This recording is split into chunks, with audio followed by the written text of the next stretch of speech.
Welcome back. तो friends, अभी की न्यूज है, लोकप्रियता में पीएम मोदी ने तोड़ा अपना ही रिकॉर्ड। सब हैरान। नंबर वन होते तो अपना ही रिकॉर्ड तोड़ दिया, मतलब परसेंटेज में हाई होंगे, फर्स्ट तो होंगे ही होंगे, मेरे को तो यही लगता है। तो चलो, morning consult breaking news Biden. चलो देखेंगे आगे क्या न्यूज है ये। तो वीडियो शुरू करते हैं। वीडियो शुरू करने से पहले अगर आप चैनल पर नए हो और आपने अभी तक सब्सक्राइब नहीं किया है तो जल्दी से पहले सब्सक्राइब के बाद बेल आइकन को क्लिक कर लो, ताकि आपको हमारे सारे न्यू वीडियोस के नोटिफिकेशन मिल जाए जैसे हम अपलोड करें। अगर आपको वीडियो पसंद आता है प्लीज लाइक एंड शेयर। चलिए शुरू करते हैं। जंग के बीच दुनिया के कई देश अपनी ताकत दिखा रहे हैं। दुनिया के कई बड़े नेता शक्ति प्रदर्शन कर रहे हैं, लेकिन ठीक उसी समय दुनिया के सबसे लोकप्रिय नेताओं की लिस्ट एक बार फिर सामने आई है और भारत के प्रधानमंत्री नरेंद्र मोदी भी एक बार फिर दुनिया के सबसे लोकप्रिय नेता बन गए हैं। पीएम मोदी ने अमेरिका के राष्ट्रपति Joe Biden, British PM Boris Johnson जैसे नेताओं को पीछे छोड़ दिया है।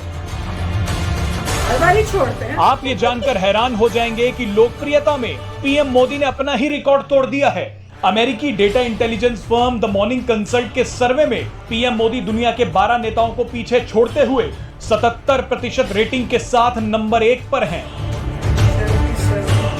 आपको याद दिला दें कि पिछले सर्वे में भी पीएम मोदी सबसे आगे थे, लेकिन उनकी रेटिंग 71% थी, जो बढ़कर अब 77% हो गई है। पीएम मोदी की जबरदस्त लोकप्रियता के बारे में तो दुनिया जानती है, लेकिन रूस और यूक्रेन जंग के बीच दुनिया ने अब पीएम मोदी की ताकत भी देख ली है। पीएम मोदी की ताकत और लोकप्रियता का अंदाजा इस बात से ही लगाया जा सकता है कि जंग लड़ रहे रूस और यूक्रेन दोनों ही पीएम मोदी से बात कर रहे हैं। पीएम मोदी की 3 बार पुतिन से बात हो चुकी है और 2 बार यूक्रेन के राष्ट्रपति जेलेंस्की से। पीएम मोदी ने दोनों ही देशों के राष्ट्रपतियों से सीधे बात करने को कहा है। आपको याद दिला दें कि जंग के शुरुआत से ही भारत इस बात पर जोर दे रहा है कि सिर्फ कूटनीतिक बातचीत से ही मामले का हल निकाला जा सकता है। भारत का रुख हमेशा ही न्यूट्रल रहा है। भारत ने बड़ी समझदारी दिखाते हुए रूस के हमले की निंदा तो की, लेकिन उसने हर बार वोटिंग से दूरी बनाए रखी। भारत के इस रुख का समर्थन तो कई नाटो देशों ने भी कर दिया, जिनमें फ्रांस और जर्मनी सबसे आगे थे। फ्रांस और जर्मनी ने तो कहा कि दुनिया के किसी देश को यह बताना नहीं चाहिए कि भारत को क्या करना चाहिए। बहरहाल आपको बता दें कि पीएम मोदी के नेतृत्व में भारत अमेरिका की चेतावनियों से भी नहीं डरा। अमेरिका ने रूस पर कई कड़े प्रतिबंध लगाए और भारत को नसीहत दी कि वो रूस से ज्यादा नजदीकियां ना रखे, लेकिन अमेरिकी चेतावनी के बावजूद हाल ही में भारत ने रूस से सस्ता तेल खरीद लिया। भारत ने यह साफ कर दिया है कि उसके रूस और अमेरिका दोनों से ही अच्छे संबंध हैं और वो किसी एक के लिए दूसरे देश के साथ दुश्मनी मोल नहीं लेगा। तो फ्रेंड्स, कैसा लग रहा है? प्राउड फील हो रहा है? मुझे तो हमेशा होता है जब देखती हूँ कि मोदी जी बने हैं सबसे पॉपुलर, तो बहुत प्राउड फील होता है, क्योंकि भैया इंडिया को रिप्रेजेंट कर रहे हैं और इंडिया की पॉपुलेशन भी तो सबसे ज्यादा है। तो अगर वोट मेरे को पता नहीं वोटिंग कैसे करते हैं, पर अपनी अपनी कंट्री में जाके उनके लोगों से करते हैं, क्या है फिर सिस्टम, वो तो मुझे समझ नहीं आया क्या करते होंगे, पर जो भी है नंबर 1। और मजे की बात ये है कि पिछली बारी 71 थे परसेंट, अब इस बारी 77% हो गए। मजा आ जाएगा 80-85 तक पहुंच जाए तो मजा ही आ जाएगा, धूम ही हो जाएगी। इतना बड़ा नंबर मेरे ख्याल से कभी भी किसी को मिला नहीं होगा कि इतनी परसेंटेज हाई। पर मेरे को लगता है कि पिछली बारी 71 इसलिए हुआ होगा कोविड की वजह से, क्योंकि कोविड में इतनी प्रॉब्लम्स हुई होंगी, सब हुआ होगा, तो उस टाइम जो है लोग जो होंगे थोड़े परेशान होंगे, तो इसलिए वोटिंग थोड़ी डाउन गई होगी। और अब इस बारी में अब क्यों गई होगी? क्योंकि इस बारी जो इतना समझदारी से दोनों यूक्रेन और रशिया दोनों के साथ बना के रखी हुई है, यहाँ यूएसए और रशिया के साथ भी बना के रखी हुई है, तो उसको देख के सबको लग रहा होगा। और खासकर जब अब दिख रहा है कि वहां यूक्रेन भी बात करने की कोशिश कर रहा है, मोदी जी कर रहा है, और यहाँ से रशिया भी मोदी जी कर रहा है, और यहाँ से यूएसए भी कोशिश कर रहा है बात करके पता करने की कि इंडिया का स्टैंड क्या है, इंडिया ये डिसीजंस क्यों ले रहा है। तो इतनी जो इंपॉर्टेंस मिल रही है आज के टाइम में इंडिया को, वो सब किस वजह से? क्योंकि इस बारी जो गवर्नमेंट आई है, जो प्राइम मिनिस्टर आए हैं, उन्होंने बहुत समझदारी से हर चीज काम की है कि अब इंडिया इतना पावरफुल बन गया है और लोगों को दिख रहा है बाकी कंट्रीज को कि इंडिया कितना स्ट्रांग होता जा रहा है। तो उसकी वजह से ये सब हो रहा है। और जब हम लोग ये देखते हैं तो ऑब्वियसली हमें बहुत प्राउड फील होता है, और जब वोटिंग करेंगे तो हम ऑब्वियसली अपने प्राइम मिनिस्टर को बोलेंगे भैया ही इज द बेस्ट। तो ये तो बड़ा ही मजेदार था वीडियो और देख के बड़ी खुशी हुई। अब वो जल्दी से 80% हो जाए। I think 80% is a good percent. क्या कहते हो? राइट, अब देखिए ऐसा है कि अप्रूवल रेटिंग जो होती है हर कंट्री अपनी निकालती है। अच्छा, मतलब तो इन्होंने कंबाइन किया है कि हर कंट्री में किसने क्या बोला, कितनी अप्रूवल रेटिंग है।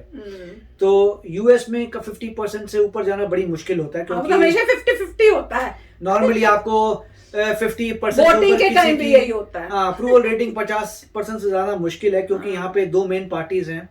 आधे लोग एक तरफ हैं, आधे लोग दूसरी तरफ हैं, और एक्चुअली मतलब एग्जैक्टली आधे नहीं होते, और बीच के कुछ लोग होते हैं जो इधर करते हैं, कभी उधर करते हैं, तो वही चक्कर है। तो बहुत मुश्किल है। अगर आप एक पार्टी से एफिलेटेड हैं, तो दूसरी पार्टी का अगर कोई बनता है यहाँ पे प्रेसिडेंट, तो आप उसको मतलब आप नहीं देंगे, तो मतलब 50 से ऊपर जाना मुश्किल। तो अभी मिस्टर बाइडेन की 41 है, वो ठीक है। 41 थे, मैंने देखी नहीं, मैं तो इंडिया की देखती रही, क्योंकि लोगों की 30 तक जा चुकी है, 35 तक जा चुकी है, तो ठीक ही चल रहा है। मगर मोदी जी की बहुत अच्छी बात है कि 77% लाना बहुत बड़ी बात होती है।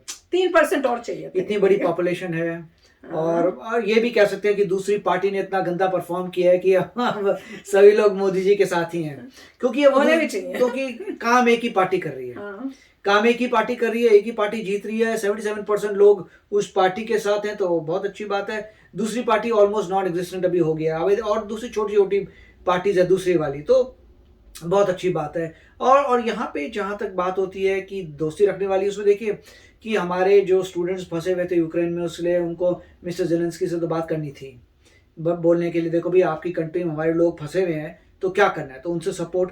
अब साथ में उनको मिस्टर पुतिन से भी बात करनी पड़ेगी, भाई तुम सीज फायर करोगे, कुछ करोगे, तभी तो लोग निकलेंगे। हमारे लोगों के ऊपर अटैक ना कर दो जब वो निकल रहे हैं। यूक्रेन में जो है उनसे आप उनको मतलब उनको सपोर्ट दे रहे हैं कि यहाँ से निकलना है, ऐसे जाना है, तो दोनों से कोऑर्डिनेशन करना पड़ेगा।